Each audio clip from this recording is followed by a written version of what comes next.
It was a perfect summer afternoon, the kind of day that makes you want to dive straight into a pool with a cold drink in hand. My friends and family were gathered at the ranch for what was supposed to be a small, relaxing pool party. Little did we know, Karen was already scheming her next HOA intervention. She had apparently heard about the gathering through some rumor mill channel she claimed was community intelligence, and decided it was her duty to call 911 for noise violations and unauthorized gatherings. "Sir," the dispatcher said when the call came through, "someone is complaining about a large party at your property?" I chuckled. That would be Karen Jenkins. She's apparently appointed herself the sheriff of private property in our county. By the time Karen arrived with her clipboard and a look of righteous fury, the party was in full swing. Music was playing, kids were splashing in the pool, and the smell of barbecue drifted lazily through the air. "This is an illegal gathering," she shouted. "I'm calling the authorities." I paused, flipping a burger onto a plate. "Karen, do you actually know who's here?" She waved a dismissive hand. "No, but..." Before she could finish, my neighbor leaned over and whispered, "That's the governor's family over there." Karen froze. The governor, his spouse, and 2 teenage children were lounging by the pool, enjoying the sunshine like any normal family would. Karen's eyes widened. I didn't..." I smiled. "Oh, I know.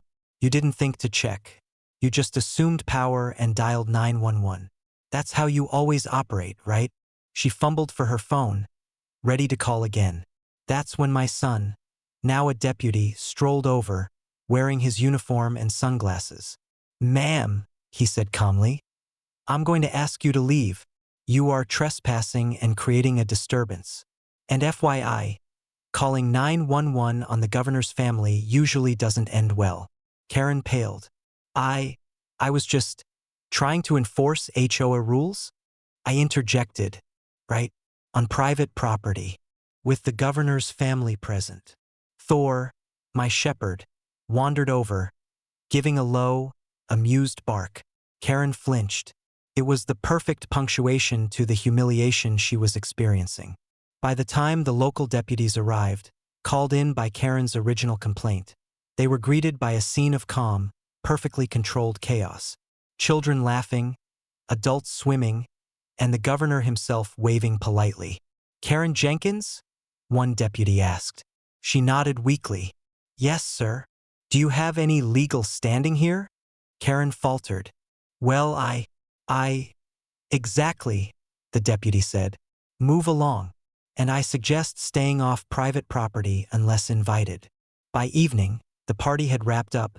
Karen had retreated to the nearest coffee shop to lick her wounds, and the HOA received a formal reprimand from the county for interfering with a private gathering. Emily looked up at me as the sun dipped below the horizon. "Dad, that was the best pool party ever." I laughed. It definitely made an impression on Karen. And now she knows, never mess with a private pool, especially when governors are present. Thor barked once, almost like a mic drop. Smiling face with sunglasses, person swimming, male sign.